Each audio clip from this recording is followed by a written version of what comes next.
Bert Oliva's Mastermind Circle. Hello, everyone, and welcome to another Mastermind Circle interview. And I'm really excited for what we have to bring to you. First of all, I want to welcome all the new people, all the new members that we have. And I also want to welcome all the guests that we have today. And I'm really excited. This is going to be a great interview. However, before we get started, my name is Bert Oliva. I've been doing this for over 21 years at a professional level. And I usually share a video so you get the idea of what it is that I actually do. And then after the video, we're going to give you the rules and the stuff that we do here at Mastermind. And right after that, we'll start our interview. You guys ready? Here we go. Bert Oliva is an international orator.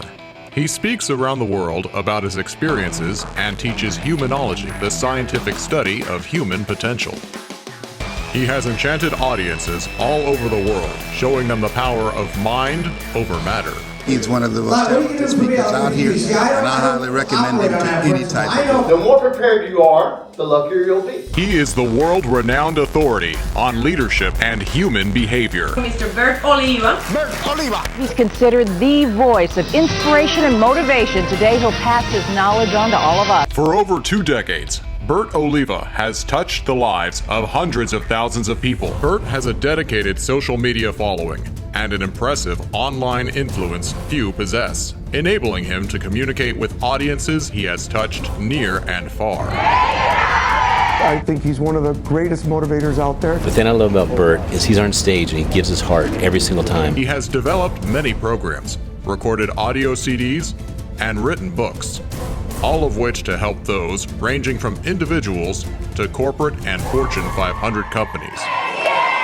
He has dedicated his life to speaking all over the globe and met some of the most influential and powerful people in the world. Okay, let's go. He has also coached highly successful business executives and politicians. Normally seen as impossible. I believed it and I did it. An infectious motivator.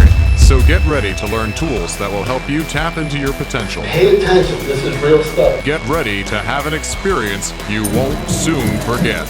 Please help me welcome Bert Oliva.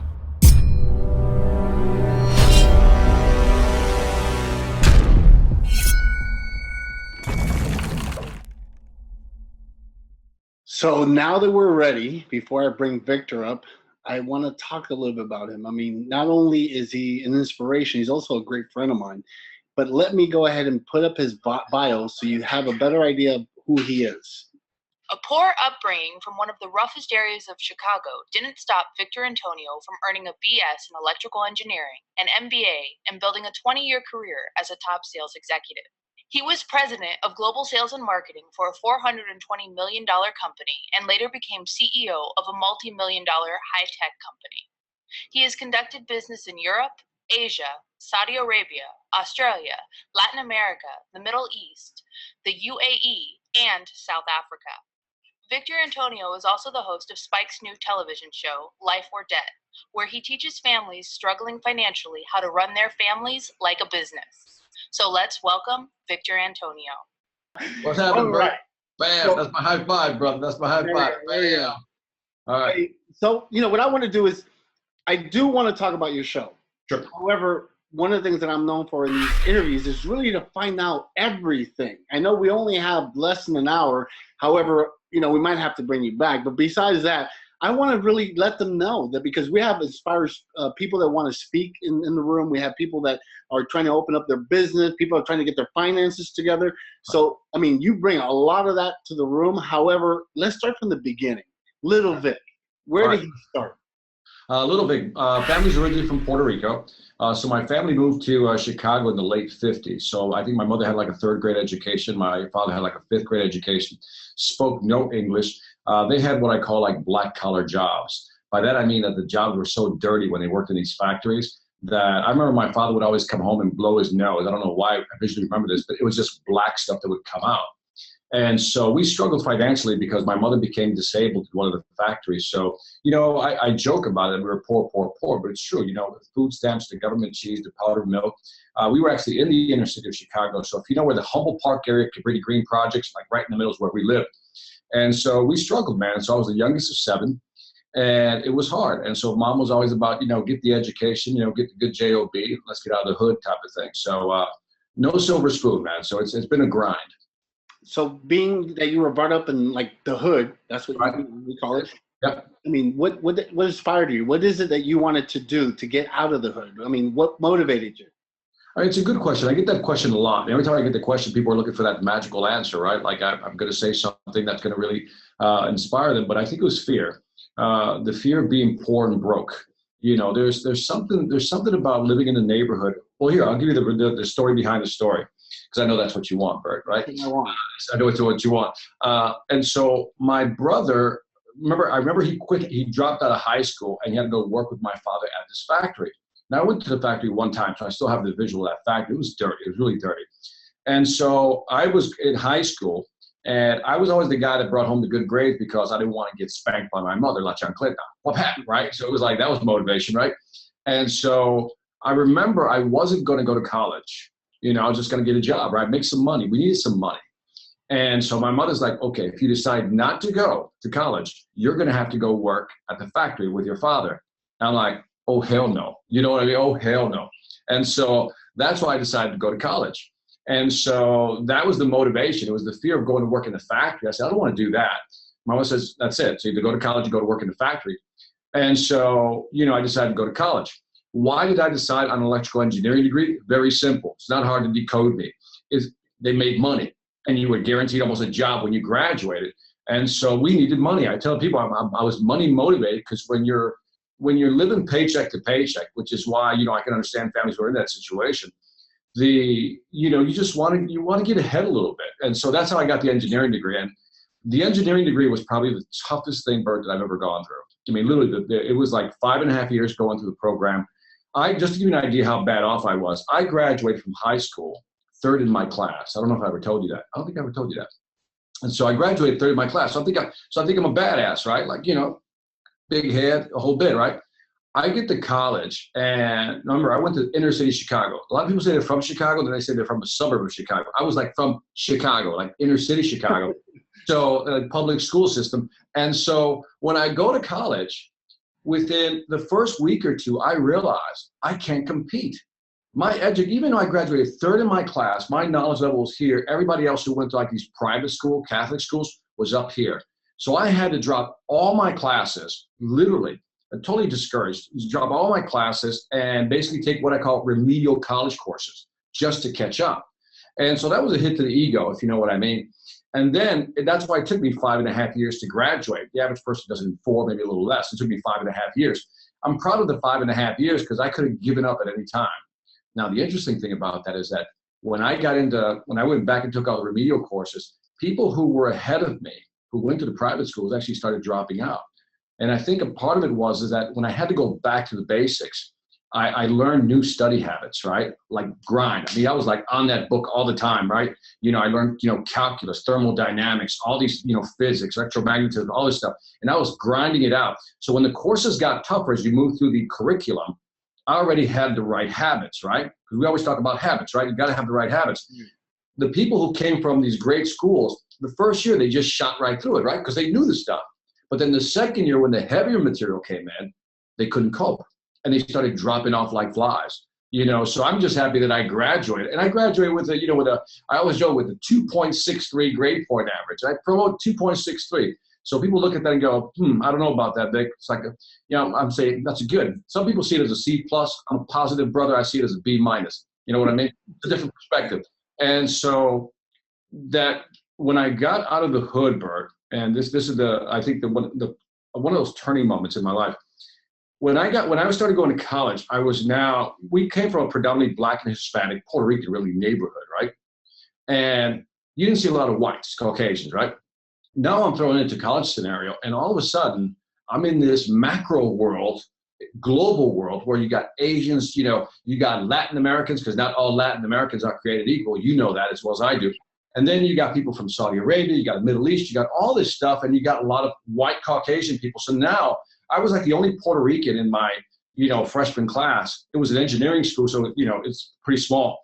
And so I had to basically now deal with these people. I had to get out of my comfort zone. I couldn't hang out with my bros, you know, with my homies. You know, now I had to go hang out with people who I had nothing in common with. And the more I interacted with people, I always joke about this, that in college, one of my friends, his name was Mike. Mike was white. Mike was poor. And I remember one day I said to Mike, Mike, how could you be poor? You're white. He looked at me like, what the hell is that, Victor? What does that mean? And because the media had conditioned me. That's right. That everybody who's white has money. You know, and one of the interesting realities of our society today, I always ask these two questions, Bert. Who uses welfare the most in the U.S.? What race? I'm going to ask you the question, Bert. What race uses welfare the most in the U.S.? I believe Hispanics. Right?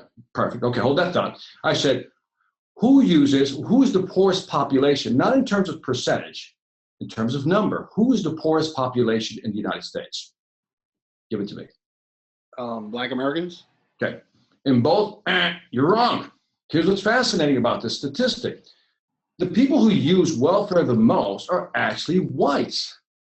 But what they do is they add up all the minority groups, right? Right. Americans, Hispanics, Indians, and everything else, and they clump them together, and it's bigger than whites, right? And because whites are the biggest population, guess what? Not as a percentage, in total numbers, the poorest population in the U.S. is white. And so it was Mike who kind of like, let me just, pull back the curtain so you can really see what's going on. And that was like an eye-opener, because at that point, I saw the illusion, the glass starting to shatter a bit of what I thought my preconceptions of society was. And so now I'm dealing with all these people, and I'm all learning, you know what I mean? That, you know what, white people have the same problems as we do.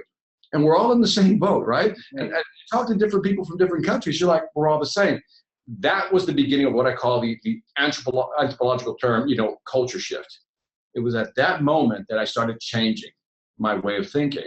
And to me, college has always been the turning point, because I could no longer go back into the hood and see things the way I've always saw them. I saw them with like special glasses, so to speak. And so I think some people are still stuck in that bubble where they see it from a certain perspective. And I think that's why a lot of people get disappointed, disillusioned, and don't push forward. So I had the advantage of going to college and looking back and going, that doesn't make sense anymore. Well, was it an advantage or was it a choice? What do you mean? I don't understand. Going to college. Going to college? Well, for me, first of all, I was forced to go to college, right? I was coerced. That was the first part. Then it became an advantage, because now I saw things from a higher perspective, a more macro perspective of what was going on. And that was the beginning of me thinking differently. But see, at that point, you're still not making the money, right? You're still not wealthy. No. Look, let me tell you something, Bert. We didn't have any money. I had $1 to go to college. I didn't have a car. So I had to take Chicago during the winter. I had to take one bus, 2 trains, just to get to the south side where the college was at. It took me about an hour and a half, and when it snowed, it took me about 2 hours just to get there. So I had to plan that. I didn't have a car, so I had to do the same thing on the way back, 2 trains and a bus, right? So during my courses, they lasted all day. We didn't have money. I used to have $1 to go, because that's how much it costs to ride the CTA, the transit authority. $1 to go, $1 to come. That's all I had. To kill my hunger during the day, I would either drink a lot of hot water, because I didn't want to eat, right? Because I just couldn't afford, to buy some food. And so my mother figured this out, because I was coming home with headaches all the time late at night. And she's like, and then she says, what are you eating? And, I was embarrassed. And I remember one of my sisters pushed me hard, and I go, I was just drinking hot water to kill the hunger till I got home. And then, so I would like, in the morning, I would just like gobble up everything. And then when I got home, I would do the same thing. And so, yeah, I would drink hot water because we didn't have any money. So yeah, during college, I wasn't making any money. And then I just started getting little jobs on campus just to pay off, little things here and there to get something to eat. So it was a grind all the way through. Once you got your degree, what was your next step? What did you do after that? Yeah, one of the things I did during my college years is that every year I interned for a company. Like most people don't know that I worked during the summer at NBC, WMAQ. I was actually running the cameras for the 5, 6, and 10 news for NBC.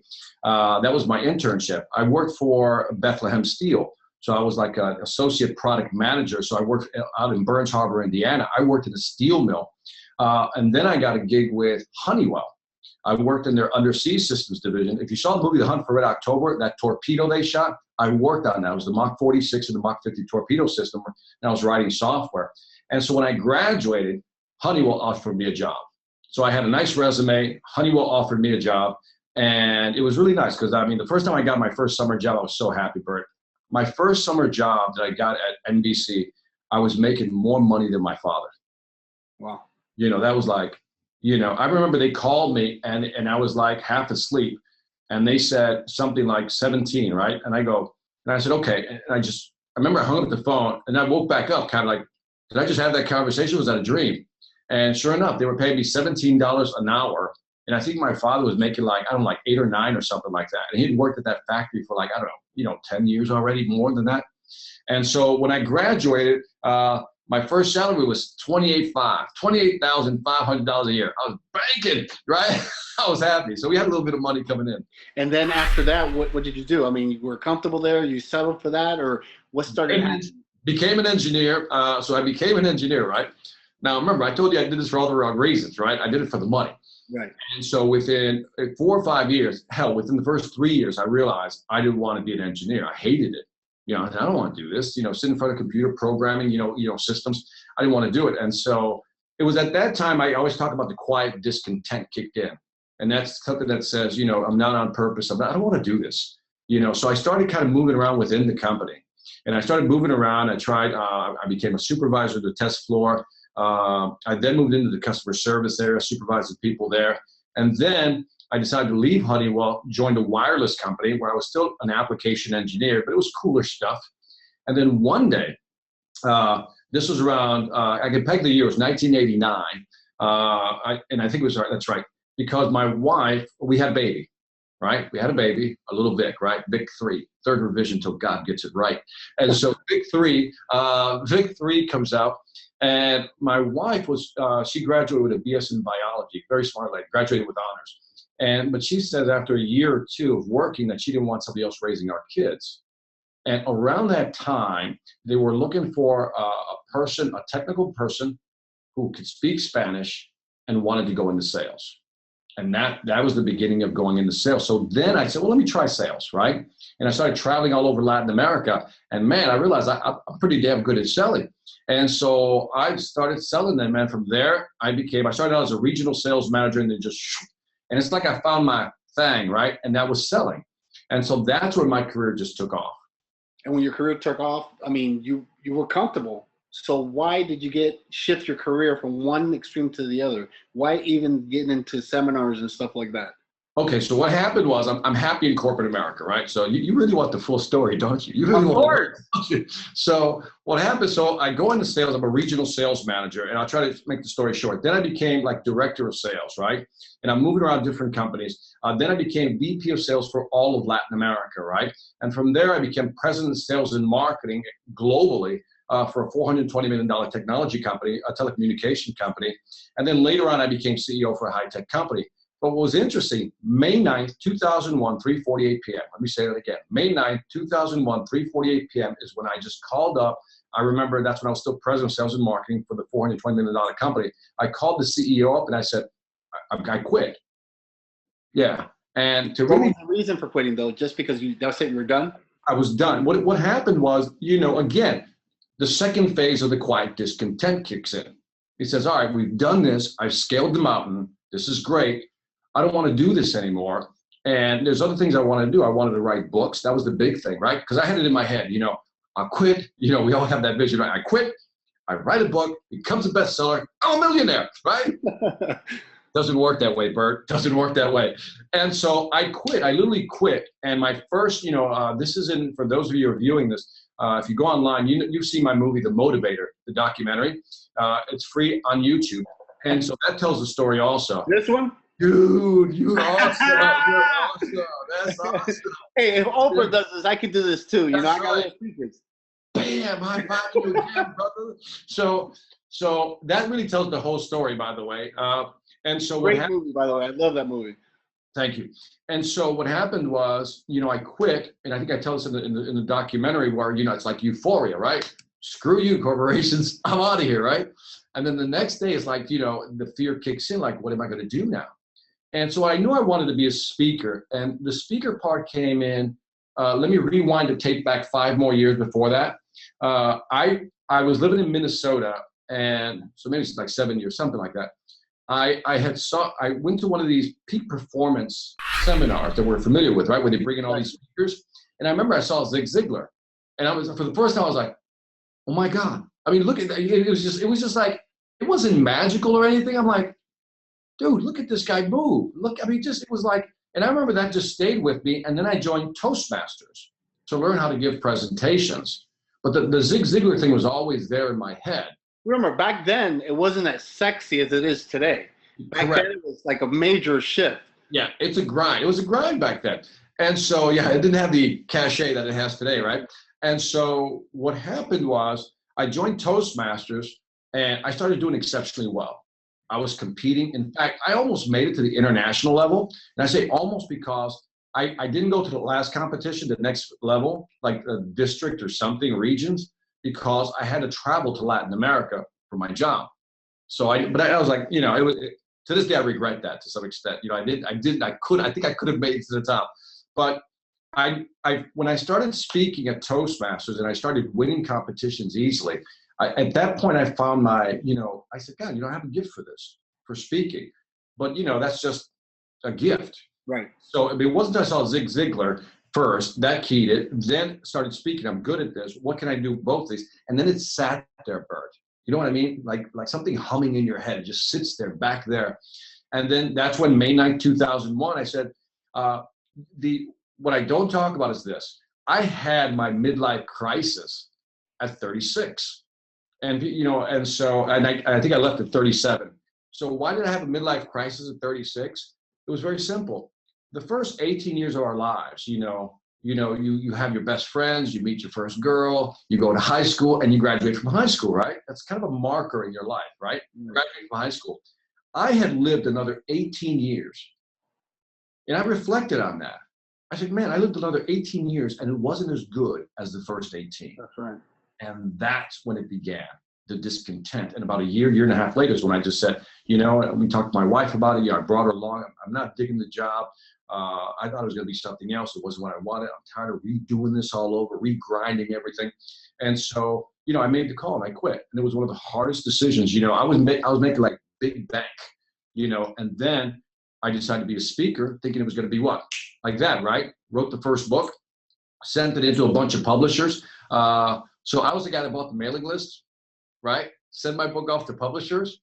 And I remember I put it like on CD-ROM back then. Remember CD-ROMs back then? Of course. Yeah, CD-ROM. And I remember I sent it to all these publishers. I think there was about maybe, I don't know, a lot. Easily 100, if not more. And all that kept coming back was rejection, rejection, rejection, rejection, rejection. I mean, some even returned my actual CD-ROM. You know what I mean? Talk about an insult. You could at least kept it. And so that didn't work. And that first year that I started speaking, I made $17,000. 17, just to be clear, not 70, 17. And I'm like, holy, this is not good. From one extreme to the other, that's a big extreme. Yeah, I went from bank, like not worrying about anything in the world, to like, oh, wow, this is not good. And then at the same time, because we're learning how to, about the speaking, and this is around the time I met you, actually. Yeah. When I was first starting out, is that you start going through this burn rate. You start burning your cash. So all the reserve you had, you start burning it now because you're making stupid mistakes. You're not spending the money on the right things you should. And you know how this works, Bert. We got to learn our way. Sometimes it's like you feel your way through the dark in the speaking business because a lot of people didn't want to help you back then. The information wasn't as available because this is pre-Google mostly, you know what I mean? Before search engines really mattered. And so we had to figure this stuff out. And so I remember the burn rate, the cash going, and I'm like, my panic going this way, right? So it was like one going down, one going up. And I remember I learned early on, I said, you got to learn how to market yourself, and you're a pro at this, right? Your graphics, everything, how you do marketing. I had to learn how to market myself. And that's really when it started shifting. The second year, I think I made like $56,000, and then the third year I broke over $100,000, right? And it's been going great. And so now 15 years later, I'm looking back, I'm like, life is good. So I'm in a very happy place, but man, that initial, so when people say, even with the show and everything, like Victor, it's like an overnight success. I'm like, are you kidding me? Are you kidding me? Are you kidding me? You want to hear my story? Get the violin out because this is going to be a long one. And so now you've done all this, right? But then You just wrote one book? No. How No. many books did you actually write? I got 12 books. That's right. And then after that, you started doing courses. And Correct. before you got to the movie, before you got to this movie, Right. there was this one place that I went that I loved a lot, and it was this one. Oh yeah, how to make money in the college market. You have that. Holy. Yeah. So I was in shock. You're coming out of the box on me, man. You're coming out of the box. Man. You know, hey, I told you, Oprah can do this. I can do this too. Dude, that's you still have that. This is an amazing course because one of the things that I found impressive with this, not only the way you delivered it on stage, it was wonderful. It was also that you didn't put $1 million. You put $100,000. Yeah, and that's what I made. Well, but that's realistic. A lot of people try to sell you this dream. I tell people all the time, who wants to be a millionaire? I'll show you how. But first, you got to become a thousandaire. You know, it's part of a process no one gives you. It is. So this one was great. What happened? You went from this to what you're doing now. But before we get there, how did this work out for you? I mean, you went and paid a lot of money to create a whole product, filmed it. This is all live. You know, college live recorded. So this day, this stuff is still great. Yeah, I mean, that's gold. I mean, that's if you want to be a speaker in the college market, that's still college gold. Actually, if you want to be a speaker in any market, that gives you a lot of tools. The college part is a little extra, but really it gives you the tools. It lays it out pretty much, you know, well, it's well done. Well said, man. Thank you, man. Thank you. So that came when I got out of, when I left corporate America, one of the things I wanted to do, I wrote the book, right? The Logic of Success, my first book. Right. And so what I wanted to do was, you know, I wanted to reach back into the neighborhood. Now I'm going back to the hood a little bit. I wanted to reach back into the neighborhood. And so I started talking to like kids, you know, in Miami, like the Miami-Dade school system, started talking to kids. And I said, this is cool, but, you know, I need to kind of move up. I don't, you know, I can't relate to, you know, 10-year-olds. You know what I mean? I just can't. And so I don't want to do this. So maybe I want to reach them in high school, right? So then I started talking to kids in high school. And I realized that their mindset wasn't yet there. You know what I mean? And that's when I decided to do the college market. And then I heard that you can make money in the college market. So I went after the college market, and that really began, you know, the speaking career. That's when I really started getting paid as a speaker. And that's where the 56,000 and the 100,000, that little climb right there, that was the college market. And so when I decided to do that program, I had already made another mental shift. So you're starting to see shifts here, high school, college. And then I said, okay, I'm digging the college stuff, but you know what? I need to go back to corporate America. So this is about a 2-3 year period. So 17, 56, 100,000, I need to go back to corporate America. At this point, I said, well, what am I going to do with this knowledge I have? And that's where that program came from. I said, well, let me just record it and see if I can sell it and make some money. And I made some decent money. It wasn't like, I'm not going to exaggerate, say it was millions, but I made some nice chump change, something to pay the bills here and there. And so that was the transition from that. So then I started doing the corporate world to become a motivational speaker, as you know. And so when I did the corporate world, that started to pay off more. I moved my price point up. I went from like $500. When I was doing the college market, I was charging $2,500. And I'm like, you know, I just need to get paid more. And then when I started doing corporate America, I remember they told me like the magic number was like $5,400, $5,400, right? You know, and so I started charging $5,400. And so when I didn't think people would pay me $500, they paid it. I didn't think they'd pay me $1,500, they paid it. Then I moved it up to $2,500, they paid it. Then I finally moved it up to $5,000, guess what? They paid it. And you know the rest of the story, right? When they keep paying it, what do you keep doing? Moving the price up. And so another shift that was interesting, I know you know this about my career, is that, so I started doing the motivational speeches, right? And so that was going well. So now I moved my price point up to like $7,500 and then like $10,000, right? Somewhere in there. And then in 2008, so now think about it, 2001 I left, 2008, I'm doing some motivational speaking by that time. But in 2008 is, and you'll know this part, is when I said, you know what? I need to really become a specialist. I'm going to go back to sales. And in 2008, I committed to, remember I created a program, Sales Influence. And in 2008, I just said, you know what? I'm going to do sales. And I'm going to be the best sales trainer out there. And so I started doing that. And so all this is just part of the ramp up process. What a lot of people don't know also is that when I was living in Miami, I donated my time. Do you know who SCORE is? SCORE. Of course. Yeah, they're part of the Small Business Administration, right? The Senior Corps of Retired Executives. Executive, yes. I joined, when I left corporate America in 2001, I actually joined SCORE. And so I would donate my time to that organization to help families, and then also families who were actually starting businesses. You know what I mean? And so that was kind of where I got to use my business background, and that was also pleasant as well.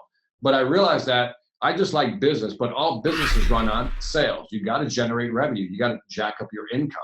And so when you actually found your thing, right, was when you actually started doing the sales stuff, right? Here, let me show you something real quick. What are you going to pull out of the magic box here, man? You got two things on me already. What is the thing? A thing is something you do. Something you don't really like doing, but you do it anyway. But over here, we have a what? Thing. Tell us what the thing is. The thing is, you want to know the story behind the thing? The reason I need to talk about the thing is because that's really your turning point. Yeah. You did the seminars, you did and we really didn't get too much into it because we really don't have that much time, but I mean, it's not easy. It's not easy to do what we do. It's not easy at all. People think, you know, you make it look good, you live a great line life and all that stuff. No, it's a lot of work that goes into it. When I do stores, you know how it is. But then you finally get to that one place in your life. Right. That all this work that you've done, all this stuff that you studied back in the day, it all just kicked, and that's when the magic happens. The thing happens. The thing. So tell us about the thing. Okay, so the thing, there's I would say in life there's a thing and there's a thing, right? A thing is something you do you don't really like, and you'll always struggle and you always have a job because it's a thing. You don't really like it. There's no passion behind it. But over here, there's a thing. Now, thing is something you love to do. It's the type of thing that you get up in the morning for and just do all the time. That's the stuff that eventually generates you money because it's your thing. And it's effortless. You know what I mean? Bam, it's your thing. The story behind the thing was, real quickly, is that when I used to do the speeches in college, so I had a sad story. It's in the actual motivator. I know you know it. It's the Carlitos story. Right. That he, you know, my friend from, you know, since third grade, you know, overdosed on China White, right? And so I tell this story, and I would always end with that story. I said, God, that's kind of a bummer story. You know, I need more of a, you know, something. Yeah. Yeah. And so that's where I still remember sitting at my desk in Miami, just writing things out. And I said, you know, you need to rise above this stuff, right? You know, I said, yeah, rise above. Yeah.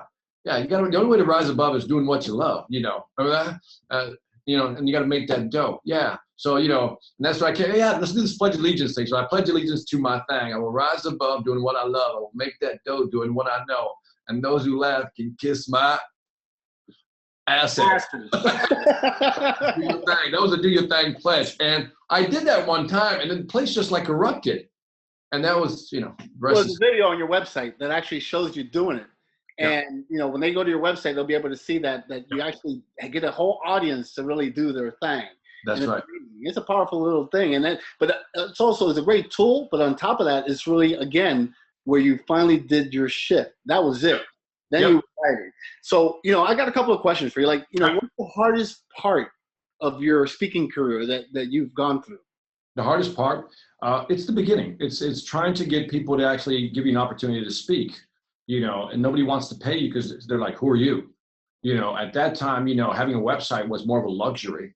You know, when we started out. Now today you can just, you know, just whip them up for free. But back then it wasn't, you know. And so it was really the start. You know how it's the start that stops us? And I think it was just try to, you know, first of all, putting a 45-minute keynote together. I'm not saying it's easy, but that's not the hard part. You know, having something good to say is not the hard part. Getting people to give you an opportunity to speak. And then try to find video, you know, getting yourself on video so people can see you. Because, you know, everybody can do a nice write-up, have a pretty website, but people want to see you. And I can't tell you how many times I had people screw up my video. Like I gave the greatest speech in the world, and then the guy gives me the video. I go home, I'm all excited. I'm going to edit this thing up. I'll put it on the website. That's it. It's going to be the magical one. And all of a sudden, he forgot to plug in the audio, you know, and no audio. And I'm like, and so many times. So starting is the toughest part. But I think if you're a speaker, you're starting, you've got to find your thing. You can't be everything to everybody. What's the toughest event you've ever had? The International Cremation Cemetery Funeral Association. Whoa, yeah, wow. Out there. That's how prominent that thing is. So International Cemetery Cremation Funeral Association is, you know, as it says, Cremation Cemetery Funeral Association. So I'm in Canada doing this event, right? And I'm slinging from the stage, right? Just slinging. Straight, by the way, it's a straight up Chicago term, right? I'm slinging from the stage, everything I got about motivation, right? And the audience is deadpan, or just staring at me, deadpan. And I'm like, am I dying on stage? Am I dying? Like, no pun intended, but am I dying on stage? And for an hour and a half, I'm like, you know me, and nothing's coming back. It's like throwing stuff into the void. Nothing's coming back. And then I finish, and boom, standing ovation. And I'm like, what the hell? What I found out is that they were so engaged, and they're also from Canada, which means they're a little more passive. You know what I mean? Yes. And that was like the toughest moment in speaking for me. Do you do your presentations in Spanish? Yes, I do. Yes, I do. I hate doing them in Spanish, but I do them in Spanish because, you know, I'm more comfortable in English. But we just did one in December. We did a nice 2-3 day seminar with Luis Fallas, and that was all Spanish. I did about 2 hours on stage. So yeah, that's one of the things that sets pretty much us apart from a lot of the speakers is that you're able to do it bilingual. And most speakers in our business, at least the big boys, they only do it in English. You know, so that's something that's good. I just wanted to know. I knew it already, but I wanted to use. You've used everything that you've learned and everything that you are as a person. You've used it as a tool for your. Career. That's what you're seeing through the whole process. What's the biggest challenge you face in your business every day? The biggest challenge, bookings. You know, you want to market yourself out there, so it's always about bookings. Look, I mean, when we're in our business, every year that we start the year, January 1st, we reset everything, and nothing is guaranteed. Let me say that again. We reset everything, and nothing is guaranteed. We don't get a salary. We pay our own health insurance. We are entrepreneurs, so it's delivering great material and putting stuff out there constantly. Like, you know, again, you're a great marketer. You know, you're always pumping stuff out there, right? And so you're always doing things to try to just gain attention. Here's who I am. I am Bert Oliva, right? Humanology dude, right? That's me. And so you're trying to do that. And I think people who want to be in the speaking business have to do that. And then, you know, provide the content that follows. Yeah, you have to reinvest in yourself. A lot of people think that you're going to make all this money and it's just going to happen. No, you have to keep doing it. You have to keep promoting yourself. You have to keep writing books. You have to, you know, as you learn and expand your knowledge, you need to go ahead and give it out there because it's always shifting. How do you find your clients? How do they find me? See, I have my strategy is gravitational marketing. And that is when I decided to shift everything to sales, right? I said, let me become the best sales guy. How do you do that? Well, I looked at like the top speakers out there. You know who they are, the sales trainers out there. And I go, well, I can't do that. I can't do that. And this could be a whole seminar on why this doesn't work. But what I said, what can I be good at and compete? And video was my medium. You know, I said, you know what? I'm going to go video. And you know, I went hardcore video. I'm going to position myself as an expert. And then right now, you have one of the strongest YouTube channels in our industry. And then I say that because, you know, the people do their homework, they'll see. Because you have so much free content that they can learn so much without having to buy your product. And eventually when they buy your product, they get that second level of knowledge. So, you know, people read my, listen or see my content. They're like, this guy knows something. Let's call him up. And so I attract by giving value first. Now, getting to that, now we're going to go to what you're here for, the show. However, how did you land that TV show? They landed me. They found one of my videos. And so, ta-da. And so, you know what they did? They found a video. I don't know if I told you the story. I might have told Alexa. The story was that they saw the big motivational video I have, right? I call it the best motivational speech in the world. Why not? Right? And so they saw that one and they said, yeah, we like the way he speaks. But here's the story behind the story. About 2 years ago, I was in Minnesota. As my wife's from Minnesota, we were staying at her father's house, right? It was cold as hell, Bert. I remember somebody called me up, they wanted to do a Skype interview. Sure, let's do a Skype interview. And I remember I was like in a crabby mood, like, you know, let's just do this damn interview. And so when they saw that interview where I was kind of really hard, like, you know, me talking to you, like, no, you don't want to do that. Let me tell you why you don't want to do that. It was more like that.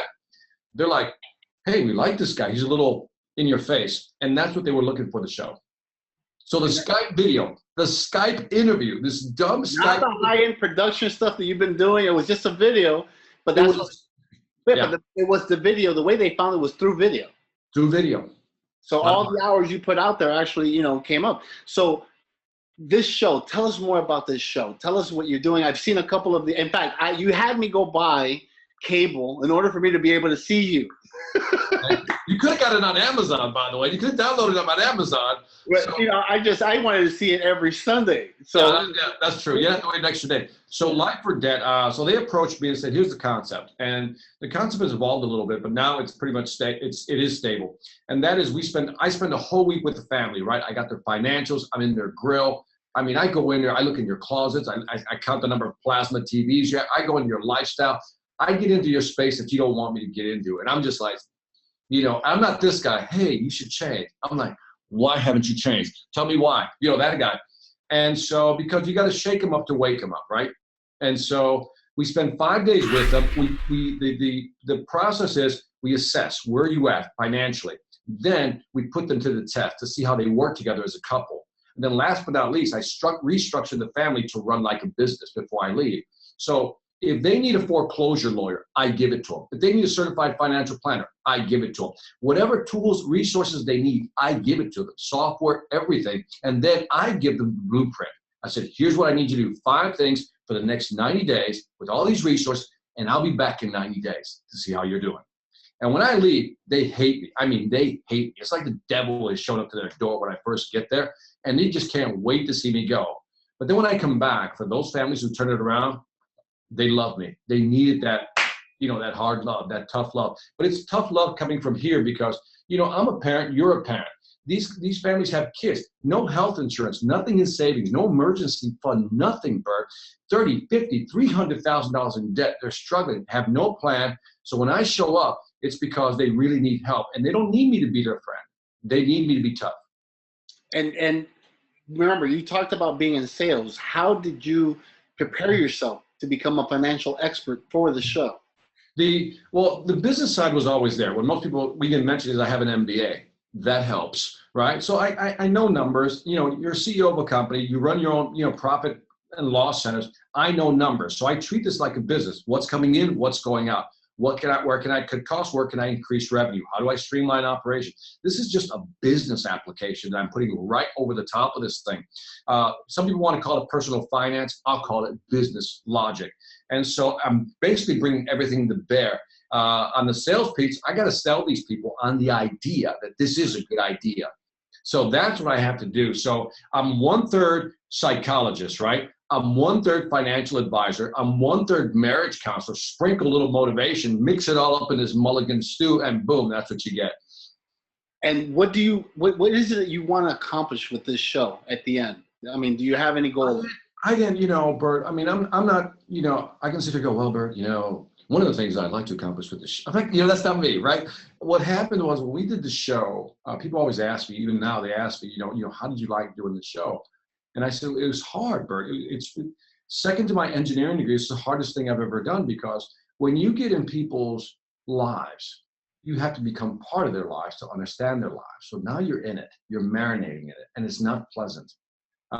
If you think this show's about yelling at people, you're missing the point. Well, I didn't. I saw it. It's not like that. No, it's how do you get people to mentally shift? And so when you're in there, you're trying to get close, but you're trying to maintain some social distance to remain objective. And so it's a really hard show to do. And so did I enjoy the process? No, I did not. I did not. People say, you really didn't enjoy it? I said, no. It is only now, Bert, that I am enjoying it because I am seeing the fruits of our labor. And I say our because I have a great production team around me. Tim and Mike Duffy, who run the production company, are great people. Tim Warren, the showrunner, without him, I think I could have gone left or right too much, and he always tapped me right back into the center. And so I have a great team around me, and so they've helped me. But it's only now that I'm enjoying it. You know what I mean? Because people are like, you see the numbers that are coming in for people, what they're, wait till you see some of the turnarounds. We haven't even got to the best parts yet, but the first 3 were like. Well, every week it gets better, actually. It's all going down, brother. And it starts getting bigger, and I'm like, this is getting better. Yeah, and some are intense. Some go well, some don't go well. But notice that if you saw episode 2, without giving too much away, is that they didn't listen. And so we actually put that out there because we wanted people to see that it's not always going to be rainbows and unicorns. This is reality TV. And so people always ask me, what percentage is reality? I don't know, 90, 95% of this stuff, there is no script. Because you don't know, Bert. I mean, we walk in there with an idea of what we want to do. How are these families chosen? First of all, they advertise on social media. There's a casting company that just peppers the internet and social media with requests. People send their requests in, their submissions rather, and then they go through these batteries. The first thing is they look at your information. Second thing they do is they do a Skype interview with the family to kind of make sure, just to talk to them. Then if they like that, they'll just actually go on location to interview the family now to make sure that what they're saying is right. All this before you even get to meet them. Yeah, I don't even meet them. And then they even do a psychological test on top of that. So there's like, you got to go through a lot of hoops and I don't meet them. I literally do not meet them till I get there for the first day. There's no like pre-interview or anything. I don't do any of that. I show up and it's for the first time I'm saying hi. And you said that's the first time you hear their story. That's it. You know, I have an idea of the story. See, because we do, you know, we talk about, you know, what's this story about? And it's about a family who's $300,000 in debt, da-da-da-da-da. That's all you got. But you know what happens when you go in there, Bert? It's like all of a sudden stuff starts coming out that you didn't know. And there is no script. It's like, okay, what do we do now? At the end of the day, we always had to huddle. Say, what's tomorrow? Where do we take them tomorrow? How do we change them? That's why every show is so different and so hard to do. Yeah, my team was following you on social media when you were, you know, on location doing this. It was a lot of work, man. People don't understand that. They think it's just 1 or 2 cameras. There's a lot of production, and it takes a beating on you because you got to be on your game. You know, you were putting in 12 to 14 hours per day. So there's a whole week with the family, come back in 9 days. I'm talking per day. And then post-production, you know, you got great people supporting you over there, right? You got Val, you got Munter, you got, you know, AJ, you got all these people, you know, your wife. The post-production piece, the editing, you know, is also like, I mean, I gotta assume per episode, we had 3 cameras. If you add in all the GoPros we had, there had to be at leleast 100 hours of footage. Yeah. To get down to 42 minutes with commercials. I mean, think about that. And to tell a story in 42 minutes. That's what I'm saying. You got to tell a story in 42 minutes. You got 100 hours worth of video. They have to go through that, catalog all that, and then chop it down to 42 minutes. It's really hard. So I have one more question before I bring in a couple of people to ask you questions live, because this webinar is a little different. I like them to interact. So if you're ready to ask questions, make sure that you raise your hand and you let us know. So Valerie will go ahead and line you up and put the word live so we know that you guys want to come up live, because we love to see you. But before we go to them, I want to ask you the last question is, you know, what are the biggest things that people can learn from you? What they can learn from me? I don't know. It's a couple, just 1 or 2. Yeah, it's a context-based way. What can they learn? I mean, is it from the show or just in general? Everything, just big. I think what people can learn from me is don't take yourself too seriously. Do you know what I mean? I think, you know, sometimes we get so wrapped up in trying to impress other people, and I'm just not about that. You know, I just don't care. Do you know what I mean? You know, I tell people, I said, I love this show. I hope it makes it to season 2, but if it doesn't, that's cool too. We always do something else, right? And so the biggest thing you can learn is detach your ego. Never attach it to anything, because tomorrow it can go away. You know, this life or debt, whether it's season 2 or season 20, it will end. And the question is, you know, are you content with your life? Are you doing what you want to do? Are you on purpose? So what you can learn from me is just be, I don't know, at peace with who you are, and just actually, you know, and I got to be honest with you, because, you know, we're brothers. We know each other for many years, and I've seen you be more humble after the show than before the show. You know, now that you're actually getting more popular and you're getting, you know, now you're a celebrity now, right? Yeah. However, you're actually making sure that you stay grounded, and I've seen that. And that's my wife makes sure of that. My wife makes sure of that. But, you know, we talk about this because we actually talked about not doing the show when we got the contract. We actually went there. Like, we might not want to do it because I said, well, how's it going to change our lifestyle? Because we have a nice lifestyle right now. Our quality of life right now is enviable because we're not super rich. We're not poor by any means. And we live a life where it's almost zero stress, if I can put it that way. You know, and that's a nice place to be, you know, so it's cool. That's what you can learn. Just be at peace, man. Just do your thing, man. Do your thing. Well, we have 4 people that want to ask you questions. All right, cool. They want to go live. So who's the first person we have? Hi, Victor. Okay, how you doing? What's your name? It is Jen? Okay. Yep. I just have a quick question. So you're the youngest of 7. Yes. And I'm sure your brothers and sisters look up to you. Correct. I hope so. Do you look up to them? I do. I mean, everybody has their, you know, our family is a mixed bag. You know what I mean? Like any family, I love to tell you that we're like the Partridge Family. We're not.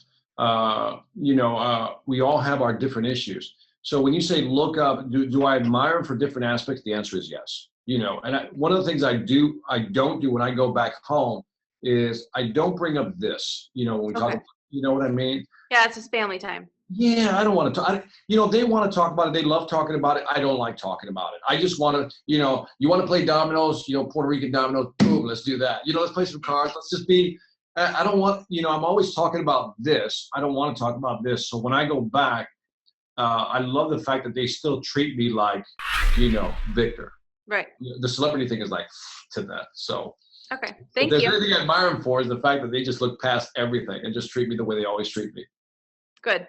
Thank you, Dan. I appreciate the question. This is great, man. Thank you so much. You're welcome, man. I enjoy doing it. Now I have a little bio that, once my team gets it and they edit it and they cut it up, you have all good old 10 minutes.